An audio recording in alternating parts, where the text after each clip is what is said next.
5 za matoleo, ama tunasema ni aina za matoleo, lakini pia ni sababu. Naweza sema ni aina za matoleo ama pia ni sababu ya kutoa. Tulisema wakati unafanyia Mungu jambo lolote, lifanye kwa kuelewa.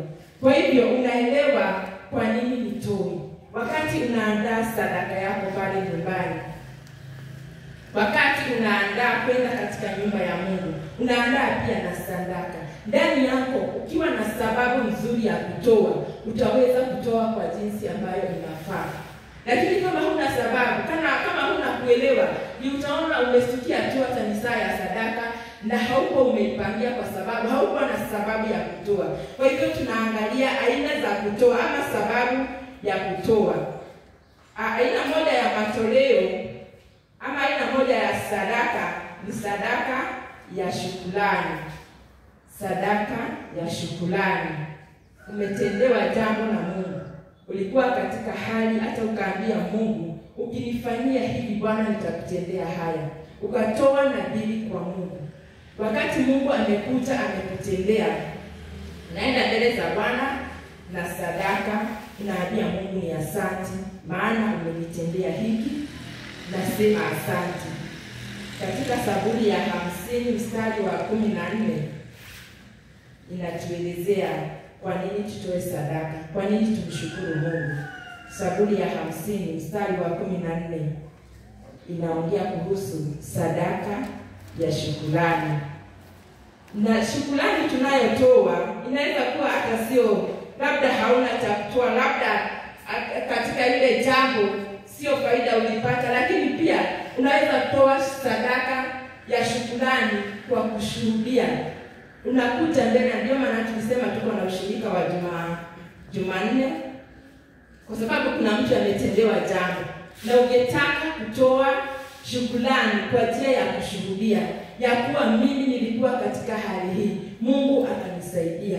Unaposhuhudia yale unamtukuza Mungu. Unaposhuhudia yale unamuencourage ama unamtia nguvu mtu mwingine ambaye anapitia katika ile hali. Unapomshukuru Mungu kulingana na hiyo Zaburi ya 50, Biblia inasema ya kuwa mtolee Mungu dhabihu za kushukuru, mtimizie aliye juu nadhiri zako. Bwana asifiwe. Inaendelea ikielezea baada ya kumshukuru Mungu, anaendelea kufungua njia, anaendelea kutenda mambo mengine. Lakini ulitendewa kitu na Mungu, kasahau, kanyamazia, ukajipanda katika uhitaji mwingine, bado unahitaji Mungu lakini hauna shukrani. Utapata mambo yanasonga lakini kwa ugumu. Lakini wakati tunajifunza kutoa sadaka ya shukrani, tunaendelea kunena mambo ambayo Mungu amesema, Mungu pia anafurahia. Aina nyingine ya matoleo ni malipuko ya kwanza. Tunatoa malipuko ya kwanza. Tunatoa sehemu ya kwanza ya kile Mungu ametupatia. Ili tutasoma katika kitabu cha Kutoka 23 mstari wa 16. Kutoka 23 mstari wa 16 inatuonyesha jinsi ya kutoa malipuko ya kwanza. Kwa Kiingereza wanaita first fruit.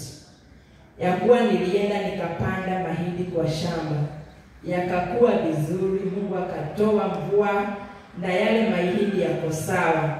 Kabla haujaanza kuyakula, kabla hujaanza kupeleka nyumbani ukapikie watoto, unaenda kwa ile shamba, unachukua mahindi kadhaa, unaleta kwa madhabahu. Ulianza biashara, ulipopata faida ya kwanza, hiyo sio ya kwako, unamletea Mungu kwa madhabahu. Labda ulipata ajira, ulikuja hapa tukaomba Mungu akupe ajira, Mungu akupatie kazi. Ulipopata mshahara wako wa kwanza, unamtolea Mungu. Ulipata mtoto, una jinsi pia ya kumtoa ile mtoto kwa Mungu. Kwa hivyo tunatoa mazao yetu ya kwanza, mavuno yetu ya kwanza. Hiyo faida ya kwanza umepata. Biblia inasema katika Kutoka 23 mstari wa 16. Anasema tena sikukuu ya mavuno hayo, malipuko ya kazi zako za kupanda mashambani. Tena sikukuu ya kukusanya mwisho wa mwaka, hapo utakapokusanya hayo uliyoyataabikia shambani. Mungu anawaambia wana wa Israeli kupitia Musa, anawaelezea namna ya sadaka ama aina ya sadaka ya kutoa, na moja yapo ya hizo sadaka ni malipuko ya kwanza, faida yako ya kwanza, mshahara wako wa kwanza. Hicho kitu ambacho kimetangulia katika Kutoka hiyo 34 mstari wa 19 anaongea kuhusu uzao wa tumboni, kile ambacho kinatoka cha kwanza unakitoa kwa Mungu. Unaweza toa mnyama, unaweza toa mavuno ya shambani, unaweza toa pia faida yako, yaani kulingana na zile shughuli uko nazo. Kuna ile sehemu ya kwanza, hiyo unatoa kwa Mungu, alafu naendelea kufurahia hizo zingine.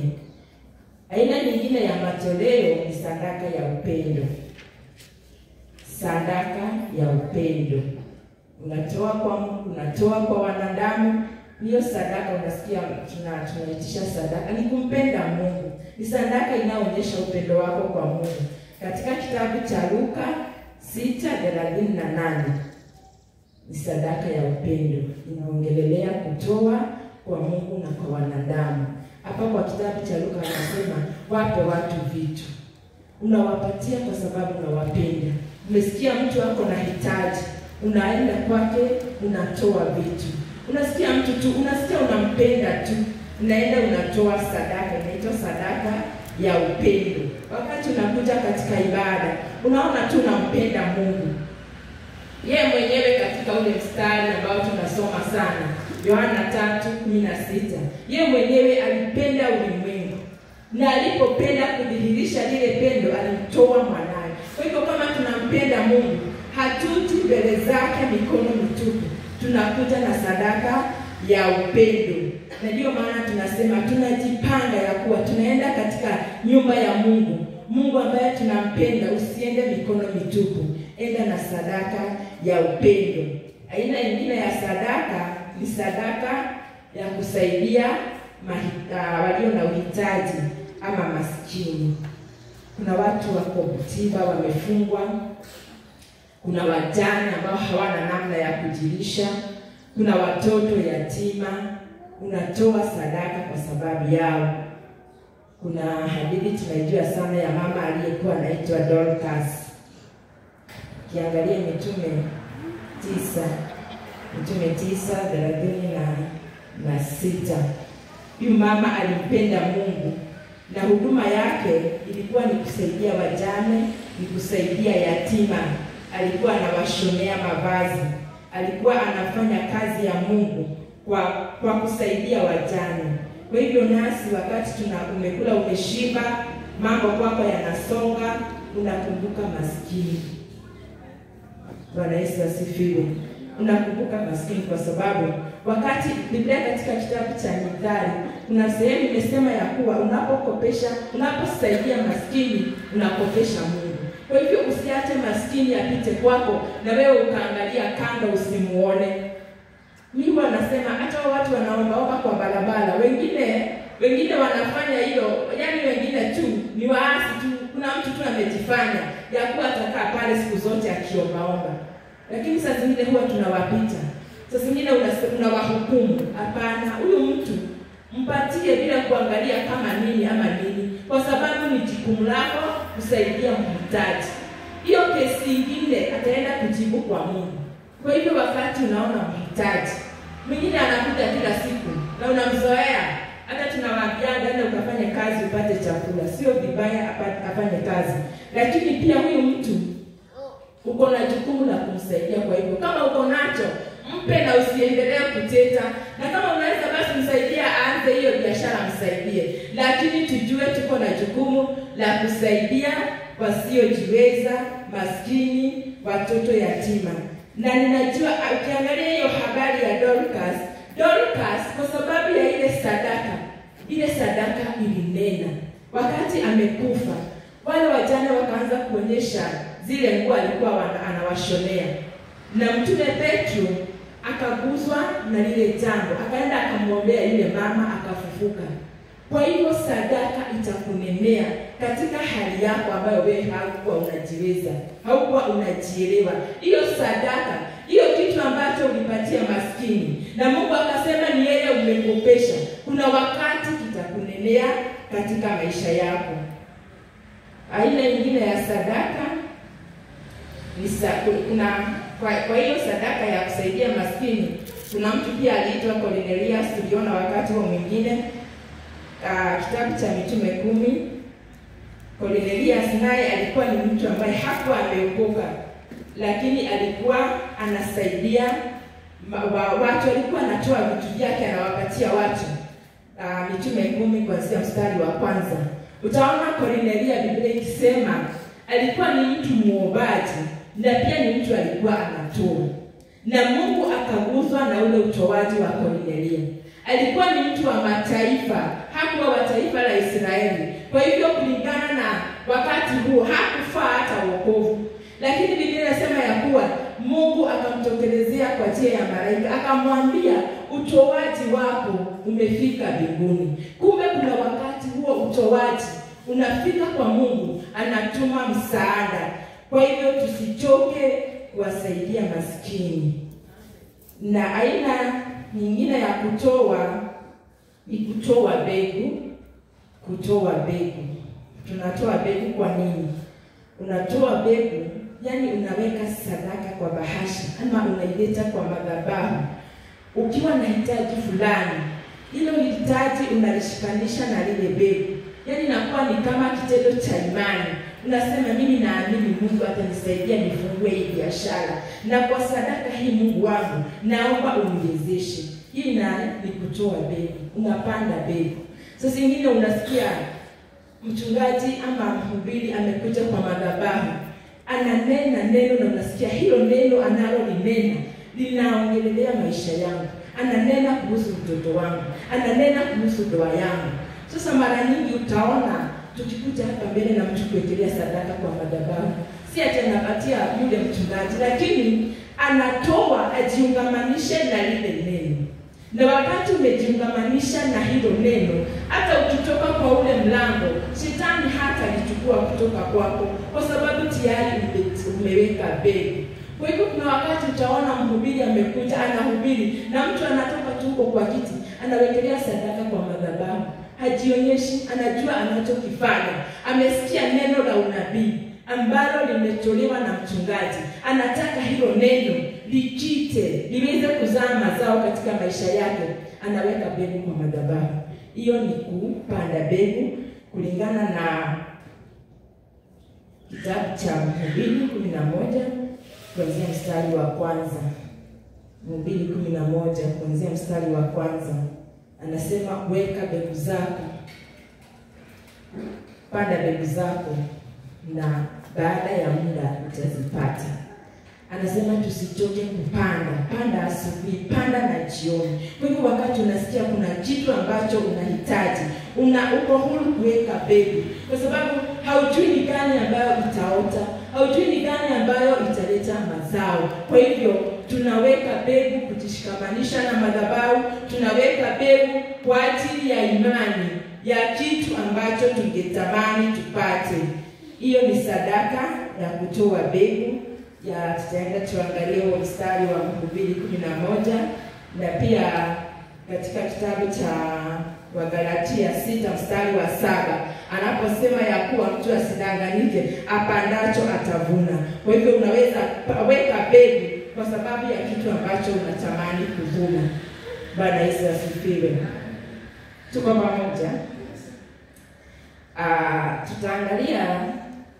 Tumeangalia aina ya matoleo, tuangalie jinsi ya kutoa. Jinsi ya kutoa.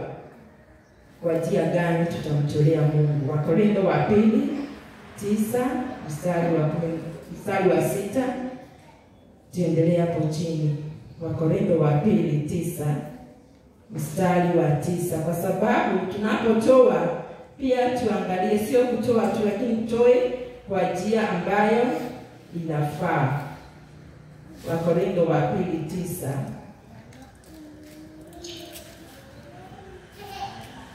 anasema hivi, lakini nasema neno hili, apandaye hamba atavuna hamba, apandaye kwa ukarimu atavuna kwa ukarimu. Kila mtu na atende kama alivyokusudia moyoni mwake, si kwa huzuni wala si kwa lazima, maana Mungu mpenda yeye atoaye kwa moyo ukujufu. Mstari wa 8. Na Mungu aweza kuwajaza kila neema kwa wingi, ili ninyi muwe na riziki za kila namna siku zote, mpate kuzidi sana katika kila tendo jema, kama ilivyoandikwa, amewapa maskini haki yake yakaa milele. Mstari wa 10. Na yeye ampaye mbegu mwenye kupanda na mkate uwe chakula, atawapa mbegu za kupanda na kuzidisha, naye atawaongeza mazao ya haki yenu, mkitajirishwa katika vitu vyote, mpate kuwa na ukarimu wote, umpatiao Mungu shukrani kwa kazi yetu. Bwana asifiwe. Biblia inaelezea kuhusu jinsi ya kupanda. Jinsi ya kupanda kulingana na vile Biblia imesema ni kuwa tupande kulingana na Biblia. Amesema ya kuwa tupande tukiwa tukusudie. Katika mstari wa 7 anasema mtu asitoe kwa huzuni, mtu asitoe kwa kuhimizwa, kusurutishwa. Usigojee ati mtu atasimama hapa akwambie toa. Usigojee ati kuna wakati utakuwa wakati tunakaribia kutoa sadaka ati lazima tutoe neno, tusome neno ndio tukusaidie itoke. Hapana, anasema mtu atoe vile alivyokusudia. Ni kumaanisha kabla sijatoka kwa nyumba nilikusudia ya kuwa hii sehemu inamfaa Mungu. Nilikusudia ya kuwa hii 10,000 naenda kutoa sadaka. Sasa unapoibeba ile 10,000, usiende dukani ukitafuta change ati ikuje ikiwa 5,000, 1,000.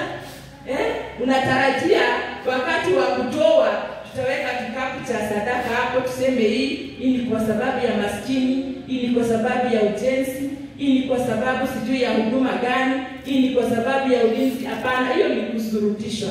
Lakini anasema ukusudia kutoka moyoni mwako, unaipangia.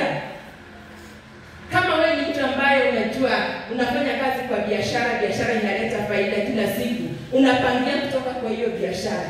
Kama wewe ni mtu ameajiriwa, unajua mshahara wako unapata mwisho wa mwezi.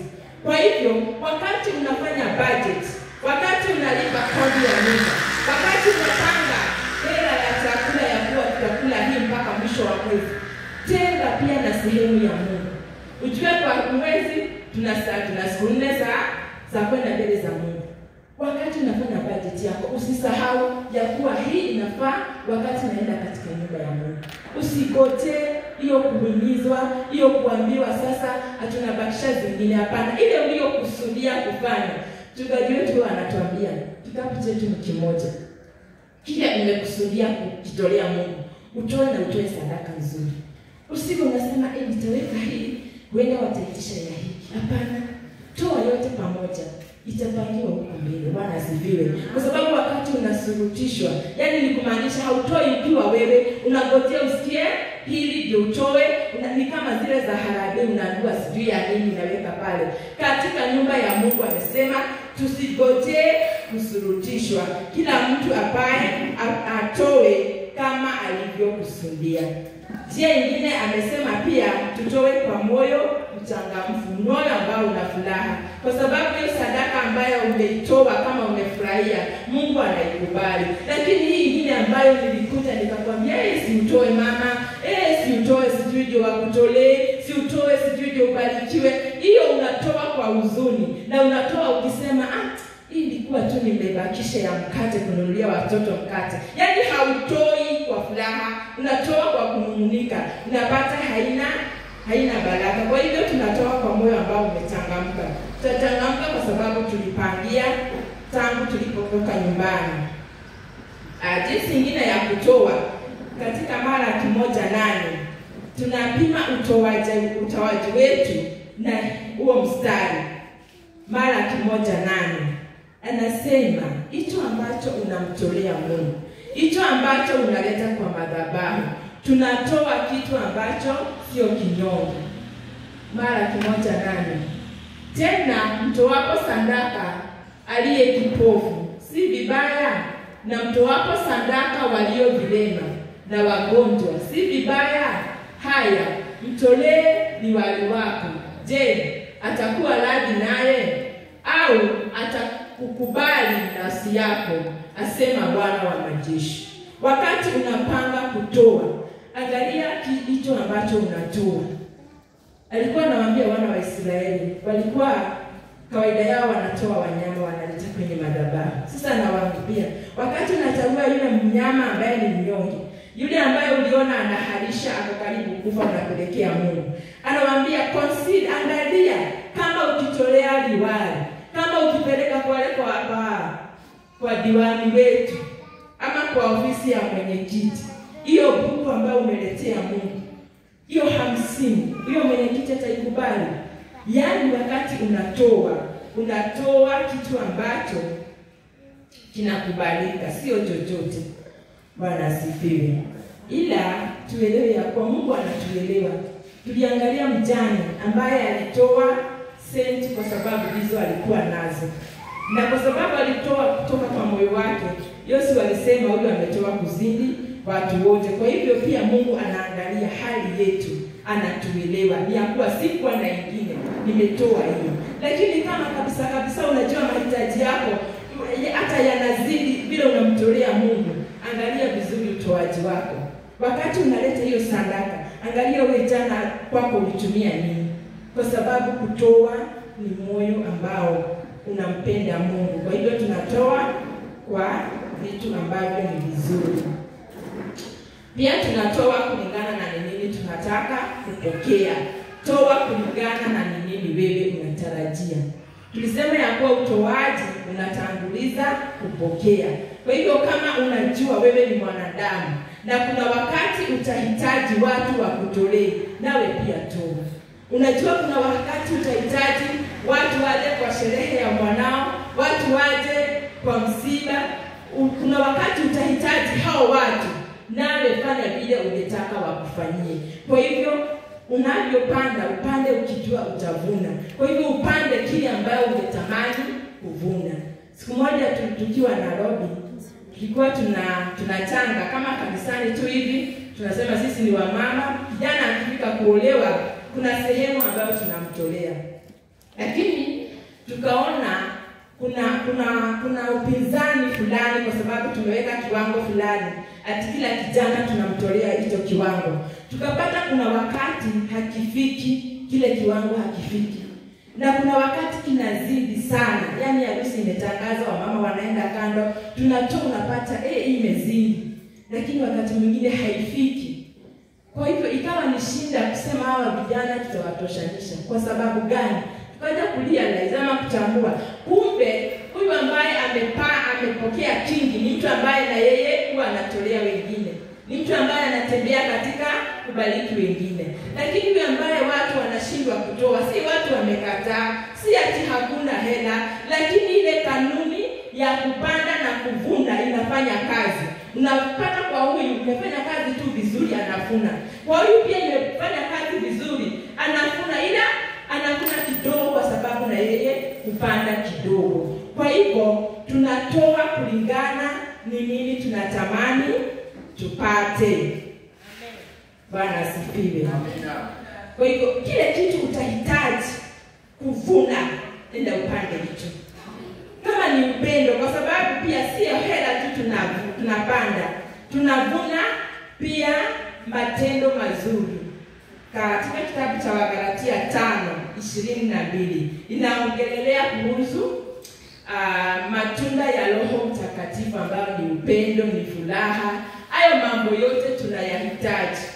Kama kuna wakati utahitaji watu wa kuonyesha upendo, wewe onyesha upendo. Kama kuna wakati utahitaji watu wa furahi, wewe hata furaha. Bwana asifiwe. Kwa hivyo upande kulingana na vile ungetaka kuvuna. Bwana asifiwe. Nitaomba tu tumalizie kwa kusaidia wenyewe jinsi ya kutoa. Bwana asifiwe. Nitaomba nionyeshe mfano kidogo. Mama nisaidie kutoa. Bwana asifiwe. Nipate mtu mwingine kama Mama Josi. Nataka tuone. Mama Josi karibu. Bwana Yesu asifiwe. Hapa tuko na watoaji wawili na ni sisi. Bwana asifiwe. Sasa hao watoaji watatoa vitu kwa Mungu ama kwa wanadamu. Tuko katika mstari tuliosoma, mstari wa Luka 6:38. Luka 6:38. Sisi wote ni watoaji, si ndio? Na hivi karibuni tutakuja kutoa. Katika huo mstari ameongelea kuhusu kipimo. Sawa. Nani anasema mje mbele ndio tuone vizuri. Luka 6:38. Huyo ni wewe na mimi. Anaongelea kuhusu kipimo ambacho tunapima nacho.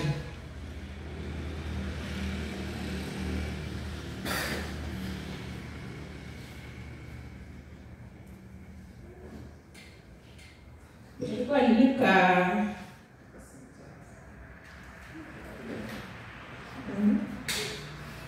sawa, kama umefika hapa unaweza tuletea. Hawa ni watoaji wawili ambao wanakuja wanatoa kwa Mungu.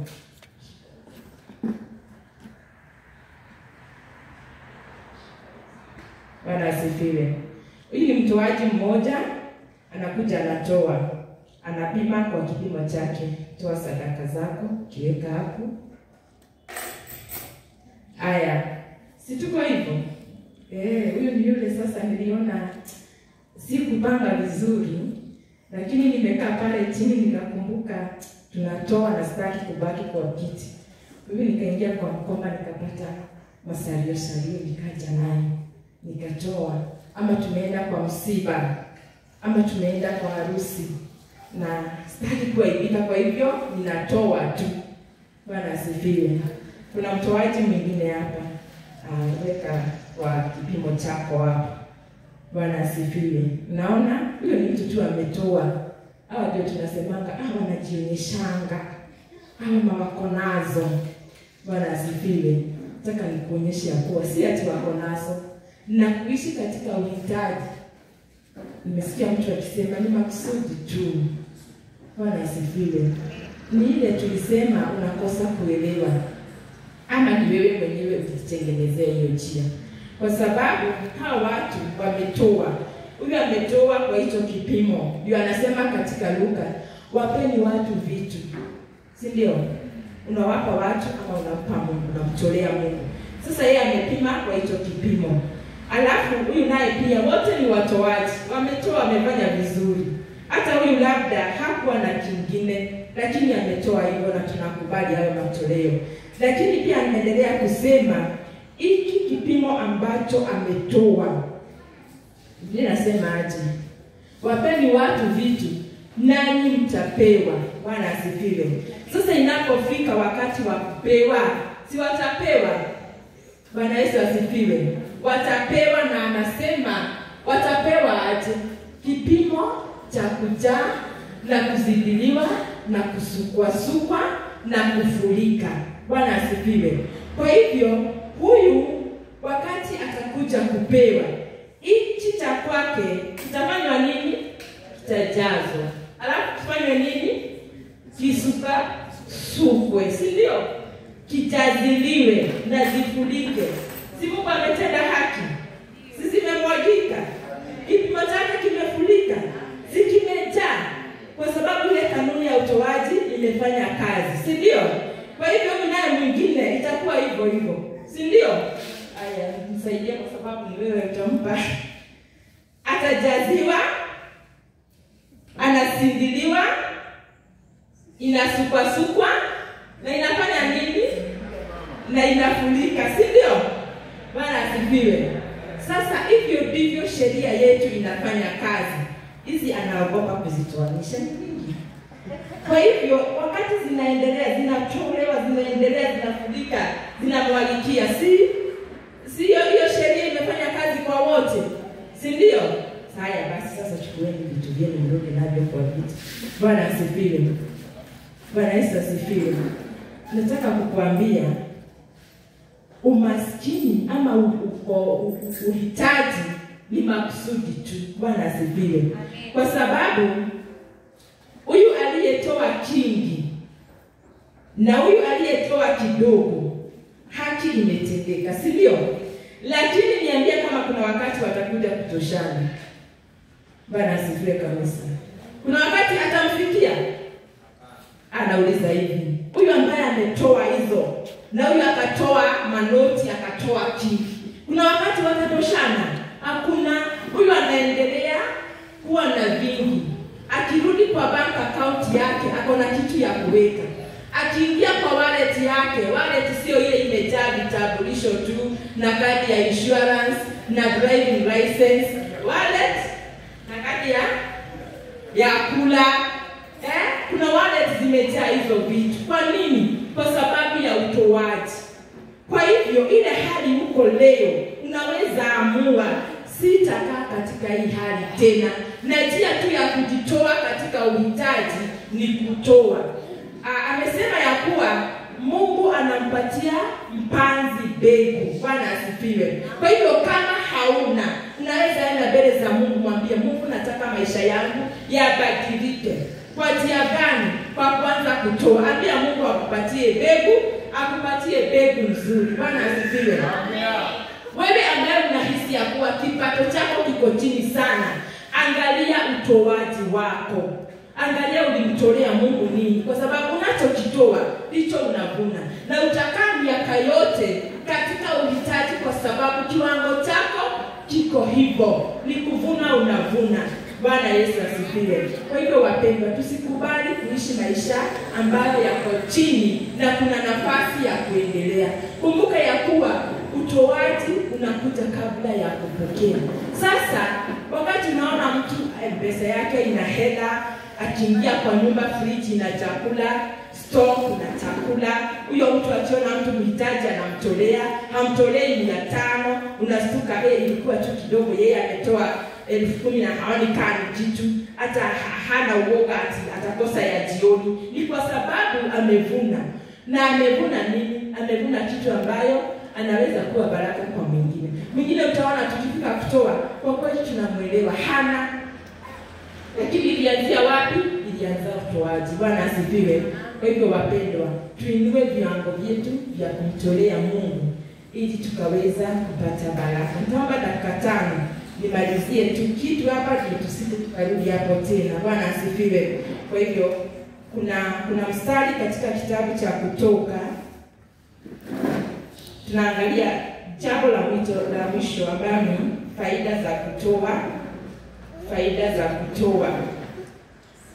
Faida za kutoa. Faida ya kwanza, ukipata faida, sasa wewe mwenyewe utaenda utafakari, kwa sababu kinyume cha faida ya hasara. Kwa hivyo ukipata kuna faida imetajwa, angalia hasara yake. Faida ya kwanza ni kuwa inatusaidia kumwabudu Mungu na kumweka Mungu mahali pake. Inatusaidia kujitenga na mali na kusarenda kwa Mungu. Mathayo 6:21 andika, inaonyesha ya kuwa mahali hazina yako iko, ndio roho yako iko. Lakini wakati unamtolea Mungu, unatenganishwa na hizo biashara, unatenganishwa na hizo vitu za dunia, na unaweza kumwabudu Mungu. Kwa hivyo inasaidia kuabudu. Ila ukishikamana na hizi vitu, unakosa kumweka Mungu mahali pake. Kumbuka ya kuwa Mungu sio mhitaji. Mungu hahitaji. Usione unatoa usaidie Mungu. Anasema ya kuwa katika kitabu cha Zaburi, nafikiri Zaburi 40 mstari wa 10, anasema ya kuwa kondoo katika milima 1000 ni mali yangu. Hatutoi tumsaidie Mungu, tunatoa tujisaidie sisi wenyewe, kwa sababu tutavuna. Tunatoa tujisaidie kumpenda Mungu zaidi ya kupenda mali ya ulimwengu. Kwa hivyo tunatoa tuweze kumwabudu Mungu. Tunatoa, faida nyingine ya kutoa ni kuwa inaonyesha upendo na inakusaidia kumiliki. Mungu alipenda ulimwengu akamtoa mwanae. Kwa hivyo kama unapenda ama unapenda mtu lakini kuna kiwango haufikii, toa ili upendo wako ukamilike. Wakati pia unatoa unaweza kumiliki. Wakati umetoa kwa sababu ya ujenzi wa kanisa, kesho ukiona kanisa linarushiwa mawe kwa sababu kuna kagharama kako, kwa sababu kuna mahali inakuguza, unaweza litetea lile kanisa. Mwanamke aliyeolewa akatolewa mahali anatunzwa kwa sababu kuna kakitu uligharimikia. Kwa hivyo inakusaidia kumiliki na unaweza tetea hicho kitu. Lakini kitu tu ni bure tu. Umeingia tu kwa kwaya, ni kuimba tu, hakuna gharama, hakuna kitu unatoa kwa hiyo kwaya, hakuna anything, unaachilia kile kitu. Kwa hivyo kutoa kunakusaidia kumiliki, kupenda na kudhamini hicho kitu. Faida nyingine ya kutoa ni kuwa tunatoa ili tupokee. Tumeona hapa kwa mfano, tunatoa tupokee, tujaze ghala zetu, tujaze akaunti zetu, M-Pesa yetu isijae songeza, ikuwe ni M-Pesa unaweza saidia mtu, tujaze wallet yetu. Huyu amepata elfu zake 10, mingi zimepangwa, kibeti chake kiko na hela, sio kile cha maskini. Tunatoa tujaze chakula katika ghala zetu na tuishi kwa hoteli. Kwa hivyo tunatoa ili tuweze kutajirika. Naweza sikika kama ni ngumu, lakini tunatoa tutajirike. Bwana asifiwe. Tunatoa tupokee. Anasema ya kuwa mkono unaotoa ndio kupokea. Akasema ya kuwa kutoa ni baraka kuliko kupokea. Kwa hivyo tunatoa ili tupokee. Usidanganywe tunatoa tu nitoe. Unatoa ili upokee. Huenda hautapokea hapo, huenda hautakupokea katika wakati huo, lakini tunatoa ili tuweze kupokea. Tunatoa ili tuweze kushinda umaskini na tuwe watu ambao wamebarikiwa. Na faida ya 4, tunatoa tuharibu kazi ambazo, ama tunatoa tubatilishe sadaka iliyotolewa kwa ukuhani wa giza kinyume na maisha yetu. Unatoa sadaka ubatilishe sadaka iliyotolewa kwa ukuhani wa giza. Kwa mfano, katika Biblia ameongea kuhusu mchawi mmoja ambaye alikuwa anaitwa Balaam. Balaam alitumwa, na ukisoma katika kitabu cha Kutoka Kutoka 22 mstari wa 7, Balaam alikuwa mchawi. Akatumiwa wazee fulani. Biblia inasema wale wazee walipotumwa waende wakamuite mchawi Balaam aje awaloge wana wa Israeli, walibeba mikononi mwao ujira wa uganga. Ni kumaanisha kuna ujira ulipelekwa kwa madhabahu yasiyofaa kinyume na maisha yako, kinyume na ndoa yako, kinyume na kuzaa kwako. Unapata watu wamekaa maisha ambayo ni ya kutesa. Wengine ni tasa, hawazai, wengine hawaoleni, wengine hawaendelei. Kuna ugonjwa unapita huko, unapata kila mtu katika ile jamii ama katika ule ukoo. Kumbe kuna sadaka ilitolewa, ikawekelewa kwa madhabahu ya uganga, madhabahu ya giza, inafanya kazi. Sasa wakati unarealize, unatambua, unatoa sadaka, unabatilisha ile sadaka. Bwana asifiwe. Kwa hivyo itabidi kama unatoa ili ubatilishe ile sadaka, tafuta kuelewa ni nini hiki kilitolewa. Walichinja ng'ombe, walitoa bosi 7. Alafu wewe sasa unaweka kuku kwa bahasha, unapeleka kwa madhabahu, unasema unabatilisha lile. Hapana, unatoa sadaka ambayo inaweza batilisha ile sadaka ambayo ilitolewa kinyume na wewe ama kinyume na watoto wako. Bwana asifiwe. Na jambo la mwisho, sababu ya kutoa ni ili kujiungamanisha na neno la nabii. Nabii amekuja ama neno limehubiriwa ama ulikuwa na mali yako. Kuna watu tunatembea katika ufahamu ya kuwa nimejenga nyumba mpya, naita mchungaji aje aiweke wakfu. Nimenunua gari mpya, naita mchungaji aje aiweke wakfu. ili isije ikaleta laana, nisije nikaingia kwa ile nyumba na kufa, kwa sababu vitu kama hizo hufanyika. Mtu anajenga nyumba nzuri, akiingia tu nasikia hayupo. Kumbe unaweza ita mtumishi wa Mungu aweze kuidedicate ama kuiweka wakfu na kukataa kila makubaliano ya kuangamiza maisha yako. Kwa hivyo tena haumuiti akaja akafanya maombi akaondoka. Unaweka pia na sadaka ili lile neno, kwa sababu wakati mchungaji anakuja huwa anatamka maneno, anaharibu kazi zote za giza, ana cancel kila mpango, kila maneno ambayo yalinenwa katika hiyo nyumba. Ama wakati hiyo gari lilikuwa linatengenezwa ama unalinunua, kuna maneno ambayo yanalifuata. Sasa anakuja anatangaza amani, anatangaza baraka. Sasa ili maneno yashike, ni vizuri pia kutoa na sadaka ili ile dedication ama ile kuwekwa wakfu ikaweza kushika. Bwana asifiwe. Kwa hivyo wapendwa, mimi nitafika hapo niseme Mungu atusaidie. Ni ombi langu, naomba kila siku ya kuwa tutatembea katika utele kwa kuelewa jinsi ya kutoa. Bwana asifiwe. Bwana wabariki. Karibuni vijana, muendelee.